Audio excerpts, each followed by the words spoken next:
Manx Radio's update with Lewis Foster.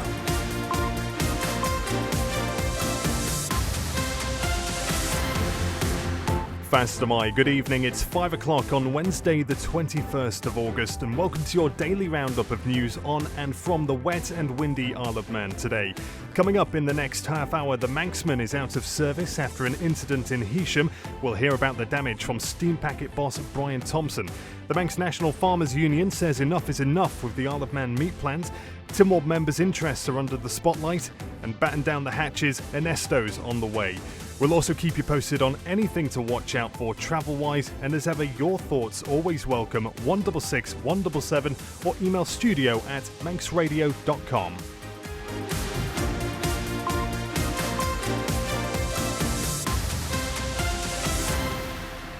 First of all, let's have the news headlines with Siobhan Fletcher. Fast am I. Fast am I.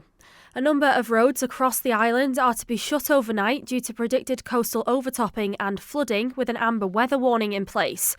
From midnight, no vehicles will be allowed along the length of Castletown Promenade or Shore Road in Port St Mary.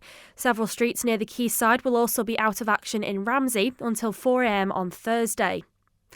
The steam packet company says its flagship should be back in action tomorrow evening following an incident in Heysham Port. Nobody was hurt, but the Manxman was damaged and the Ben McCree has been operating its sailings instead. 7 wartime mortars have been disposed of between the Chasms car park and the Sound near the coastal footpath on Spanish Head. On Sunday, police closed the area after the discovery of the unexploded ordnance. Further afield, 4 bodies have been found in the search for 6 people missing following the sinking of a luxury yacht off the coast of Sicily. 2 of them were discovered behind mattresses on the boat. A murder investigation has started after a delivery driver died trying to stop the alleged theft of his van in Leeds. Police there say officers found the victim unconscious in the street last night. And Guillermo del Toro says he's got high hopes of witnessing something supernatural while staying in Aberdeen. The director's shooting his latest project, Frankenstein, and says he swapped his hotel room with one of the producers, who felt odd electrical and physical occurrences. They're your headlines. I'll be back with your news at 6.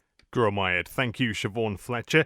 Now, the weather brought to you by Manx Glass and Glazing. There are those weather warnings in place, of course. An amber warning for coastal overtopping and inner harbour flooding. That's in place until tomorrow afternoon. And a yellow weather warning overnight for gales and severe gales. There are sandbags, I'm told, available at Laxey, Douglas and Ramsey. You can find out more about that at the government Facebook page. Meanwhile, the Ronaldsway Met Office is saying more rain will arrive overnight, turning heavy at times, with strong southerly winds increasing to gale force, occasionally reaching severe gale force in some places, with gusts up to 60 miles per hour. Coastal overtopping will also occur at high tide tonight. That's at 20 to 2 in the morning. That rain will clear early tomorrow morning, leaving the rest of the day mainly dry and bright, with gradually easing winds. Another spell of heavy rain, though, will occur tomorrow night as the winds increase to gale force again, but that will clear away early Friday morning as the winds start to ease, with sunny spells soon developing. However, there is still a risk of the odd passing shower at times, and best temperature on Friday of 17 degrees. Sunset tonight, if you can see it, is at 34 minutes past 8, and sunrise tomorrow morning at 9 minutes past 6. Manx Glass and Glazing can supply and install single, double and triple glazing. Call 674 573 or visit the showroom on the Snugborough Trading Estate. Many people are struggling. You could help them with a donation to Isle of Man Food Bank, whether food or other essential items or financial support. Please call 646 999. Brought to you by Descon Office Interiors. Relax at Wicked Soy Candles overlooking Douglas Bay. Our candle and wax melt courses includes refreshments from £40 per person, and you can bring your own drinkies. Wicked Soy Candles, Tower House Douglas, where relaxation and creativity come together. For a wide range of wood-burning stoves and a complete installation service, visit The Snug in Ramsey. And we don't stop there. Kiln-dried firewood and full aftercare service, including chimney sweeps and maintenance. Call The Snug in Ramsey. A great night's sleep got even better with Zed's Bedding Store. From quality Beldorm bed linen and mattress protectors, fleece and woven throws, to luxury duvets from the fine bedding company. Zed's Bedding Ramsey, next to Isle of Man Bank. You're listening to the Isle of Man's quintessential daily news and current affairs roundup. update on Manx Radio. And the time now 5:05. Last night, the steam packet's Manxman was involved in an incident at Heysham port, resulting in damage to the vessel. Passengers were eventually let off, and some of those due on the return voyage to Douglas were placed on the Ben Macree, which was carrying freight from the UK. So, what's the damage and how long will Manxman be out of service for? I've been speaking with Steam Packet Managing Director Brian Thomson. So last night in the early hours of the morning, the Manxman had an collision with the quayside in Heysham and sustained some minor damage, albeit saying it's minor damage. It did put the vessel out of action today. So we now have engineers en route. We have a agreed plan with the Classification Society how we can make a temporary repair. So I expect those repairs to be made in the next 24 hours and the vessel to be back in service tomorrow evening. So what's happened during the waves? It was quite choppy last night. It's just caught the entrance to Heysham port, is that right? Yeah, I think it was just the weather at the time. I think if it had gone in 5 minutes earlier or 5 minutes later, it might not happen, but it's just the way that unfortunately these things occur. I don't think there's a steam packet vessel in history that hasn't had an collision or a collision in the way in and out of Douglas or Heysham, so unfortunately this was Manxman's turn, and it couldn't have been at a worse time given that the weather forecasts for today as well, and also it being Manx Grand Prix. Describe that damage to us. It's on the front of the Manxman. Is there a hole? There's a hole in the aft. You can see it just next to where the name is. You did clarify nobody injured, thankfully, on board. Have you heard from the crew what it felt like when that collision happened? Yeah, I think a lot of the crew that I spoke to who had been on board at the time, they never actually knew that it had an collision, because I think it was more a scraping motion along the quayside, because you can quite clearly see that in the pictures as well. And I don't think there was much alarm on board either as well, so I think they managed that well. The knock-on effect of what happened last night, how long do you expect that to last for? Only for a few days. Rightly or wrongly, Manx Grand Prix is not quite as popular as the TT, so there was a bit of capacity there. So we will, just for the next few days, have to juggle things around, and we would thank the travelling public for their patience on that as well. It's nobody's fault, it's just one of these things that's happened. It's an accident, and we'll treat it as such, and we'll learn from it, and we'll go forward. Of course, the Ben Macree's come in for the backup today. Has that made you think twice about the selling of the Ben? It has, but it depends on how you want to look at the situation. I think it's been really fortuitous that we had the Ben doing that freight run last night, and she was able to help out as she did. We've also got the Arrow coming this evening to help with some freight as well. So, we work with the contingencies we've got, and, the Arrow was the backup for many years before we had the Manxman and the Ben together. So we'll work with what we have, and it's good to have the Ben there in this situation. Steam Packet Managing Director Brian Thomson there, discussing that incident with the Manxman in Heysham last night. And of course, we'll keep an eye on that schedule over the next 24 hours. Now, 8 minutes past 5, confidence in the meat plant's ability to serve the industry, retailers and consumers has hit rock bottom, and the once excellent reputation of Manx meat has all been but destroyed. That's the message in a stinging letter from the Manx National Farmers Union to the chairman, managing director and board of Isle of Man Meat. Simon Richardson's been looking at the letter and joins me in the studio. Simon, is it fair to say this kind of letter from the MNFU is fairly unprecedented? I think it probably is, Lewis. The open letter claims the consequences of what the union calls the continued mismanagement of Isle of Man meats can no longer be borne by the industry.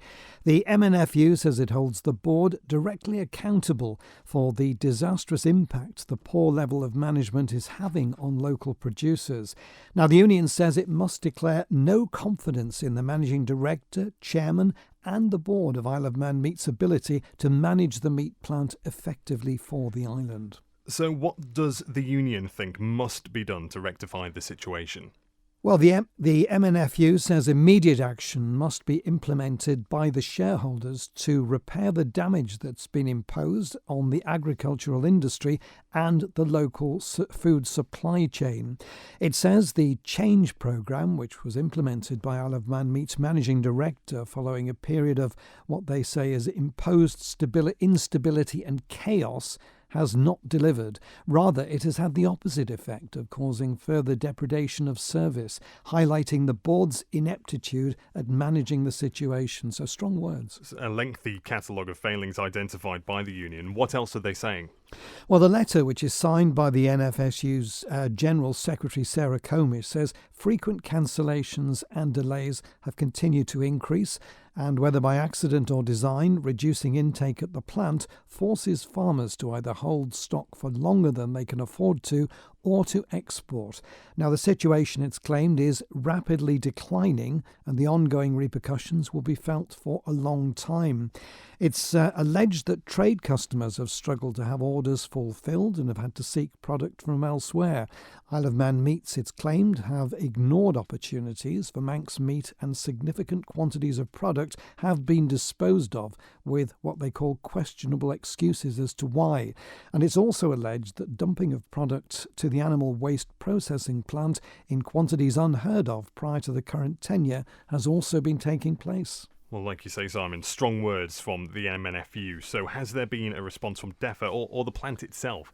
Well, we've approached the plant for a statement, nothing forthcoming. But yes, Lewis, I've received the following statement from DEFRA, and I quote, the Department of Environment, Food and Agriculture, DEFRA, can confirm receipt of the letter from the Manx National Farmers Union. The department has had regular open conversations with the MNFU and look forward to discussing the specific matters raised in the letter with them directly. DEFRA, they say, is committed to working with the chair, board, producers, customers and all stakeholders to ensure they can see improvements at the abattoir. The department also notes the chair and board have sought to make improvements in the abattoir's practices and processes, but the performance of the abattoir in recent times has been challenging. Now, like everyone else on the island, we want to have an abattoir on this island that is efficient, financially solvent, professional, and ultimately delivers the sort of service that producers and customers expect and deserve. So based on the MNFU letter, Lewis, that still seems some way off. Well, we'll see where that goes. Simon Richardson, thank you very much, Gurmayed.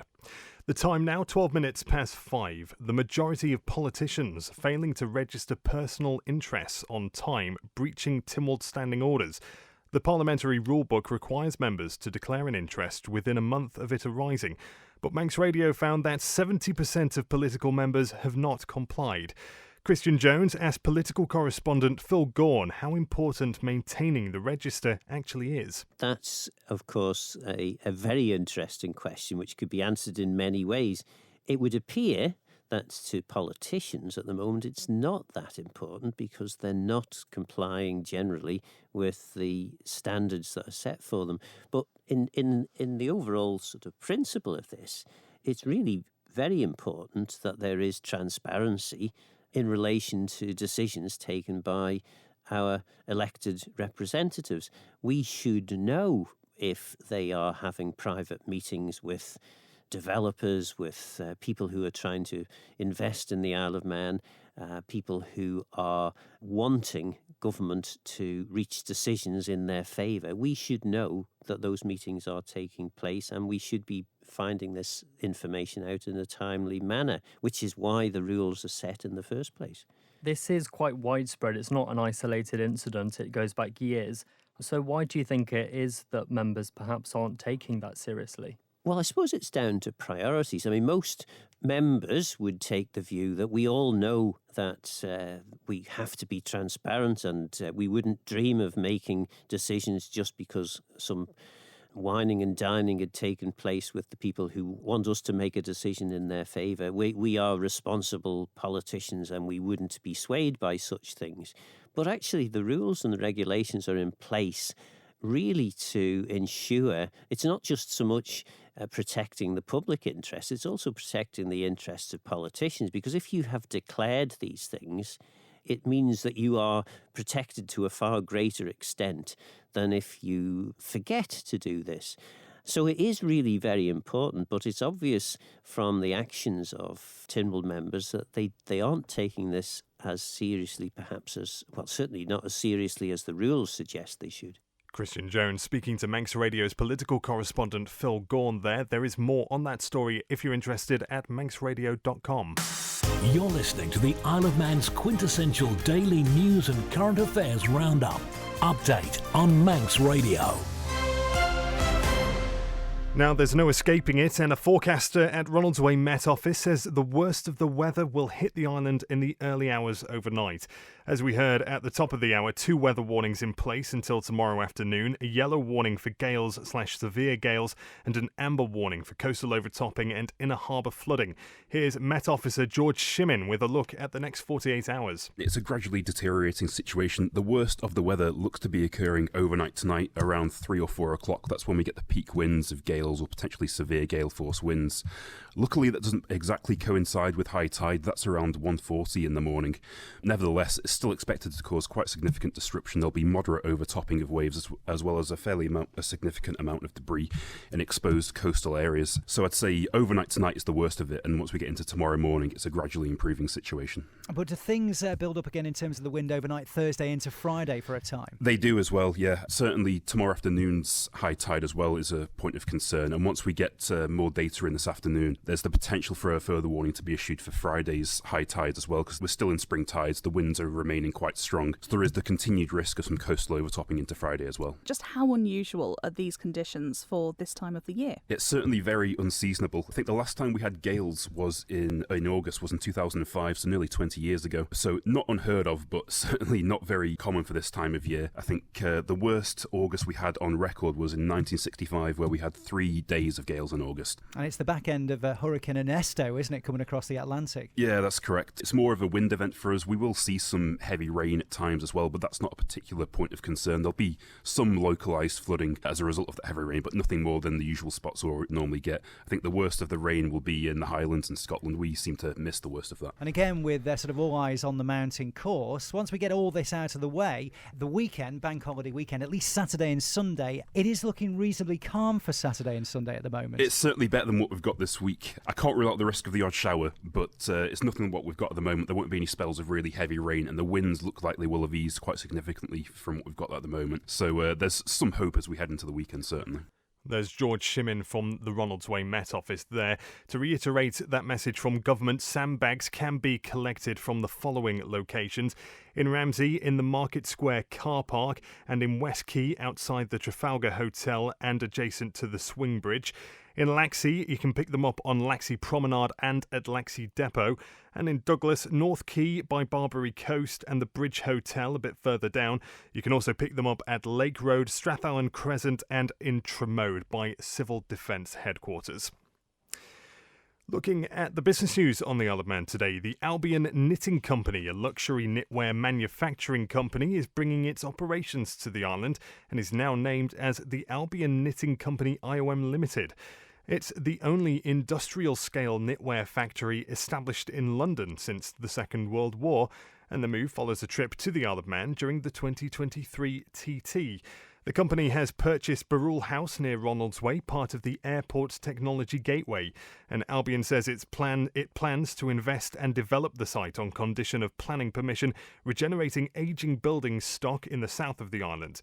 And the Department for Enterprise has offered conditional grant assistance through its financial assistance scheme to support the company's setup on island. Now, the latest stock market report with Ramsey Cruckle. UK and European stocks were muted. The dollar edged higher after falling to its lowest level against the euro this year as investors waited for revisions to US employment data and a speech by Federal Reserve Chair Jerome Powell. Oil prices held broadly steady after a run of declines that have pushed Brent down to almost $77. They are $77.09 to be exact, down 0.10%. Meanwhile, gold prices eased as the dollar halted its slide, while investors looked forward to the minutes from the US Federal Reserve's latest policy meeting later in the day for more cues on interest rate cuts. The markets at the close, the FTSE 100 up 0.11% to 8,282. The DAX up 0.54% to 18,456. And a short time ago, the Dow Jones was up 0.03% to 40,846. The S&P 500 up 0.29% to 5,613. And the Nasdaq up 0.38% to 17,885.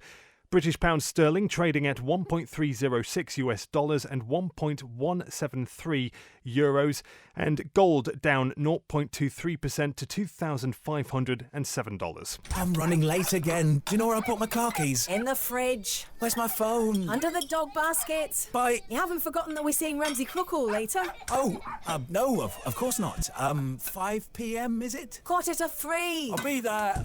Life is busy. That's why Ramsey Crookall's team takes time to help you make a mindful investment decision, considering all the options, giving you full control of your financial future. Less stress, more assurance. Forgot to put my shoes on. Oh.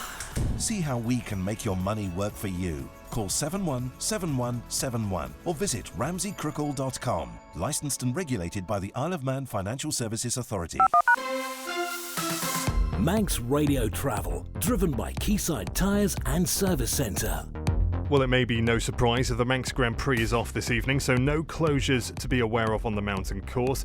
There is that amber warning for coastal overtopping and inner harbour flooding, though, which has led to some closures. From midnight until 4 a.m, Shore Road in Rushen, Castletown Promenade and Marketplace, West Quay, East Street, Christian Street, West Street and Derby Road in Ramsey will all be closed.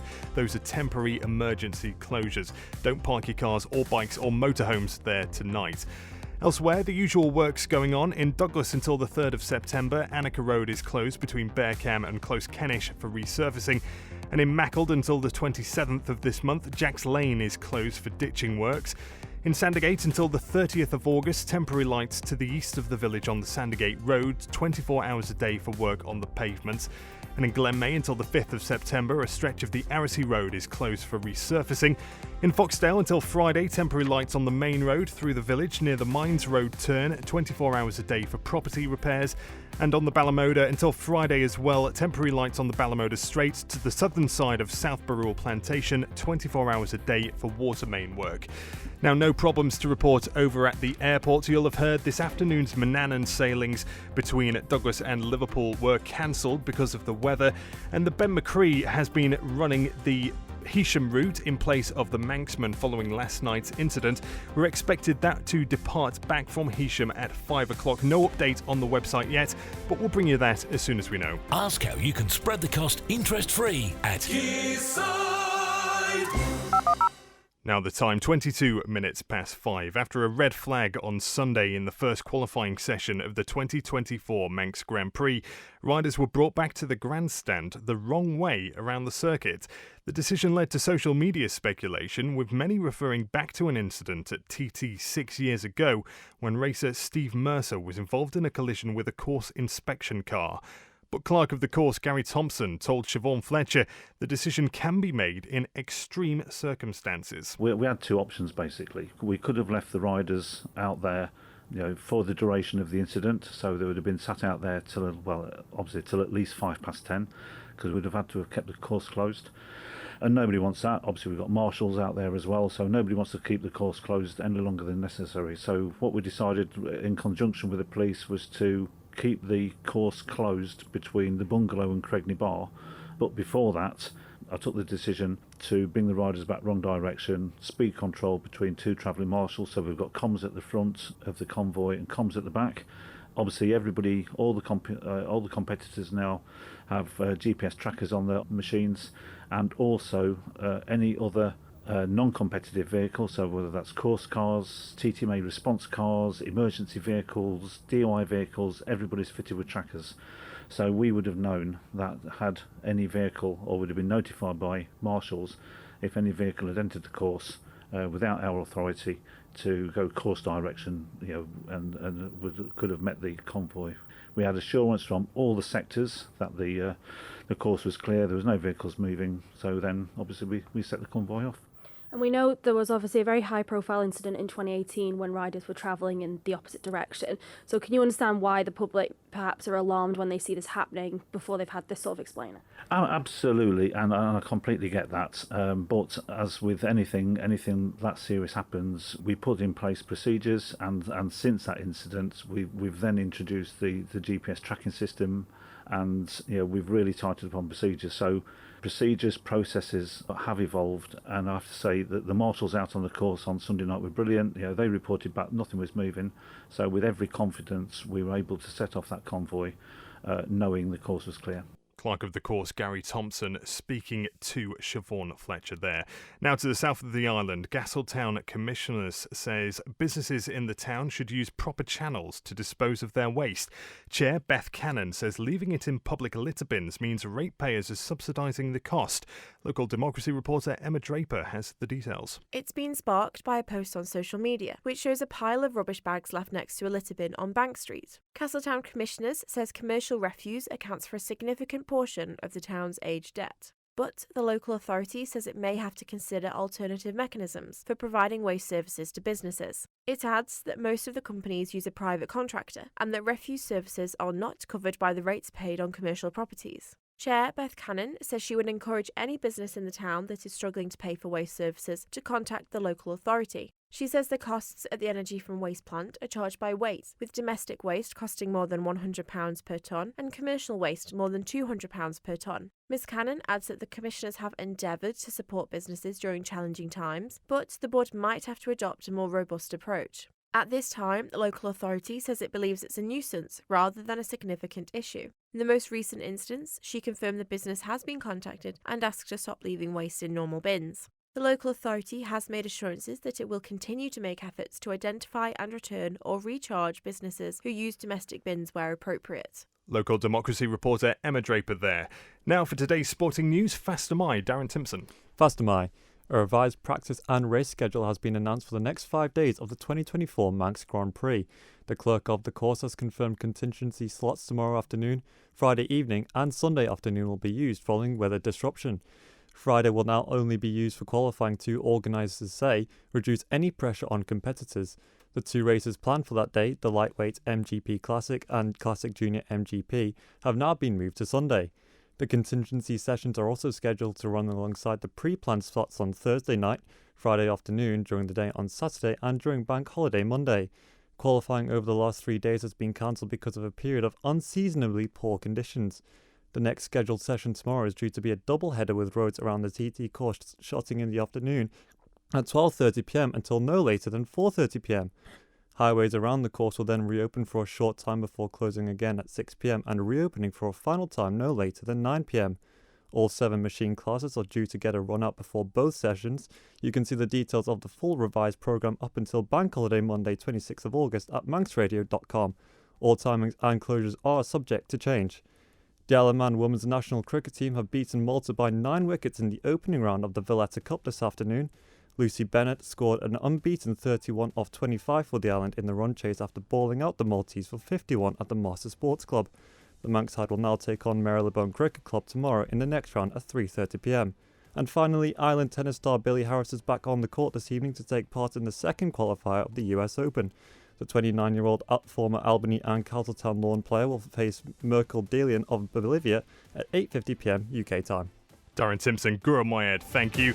That's it for Update this evening. Coming up next, Howard Kane is back with Spotlight, and after 6, it's Greatest Hits with Kim Quine.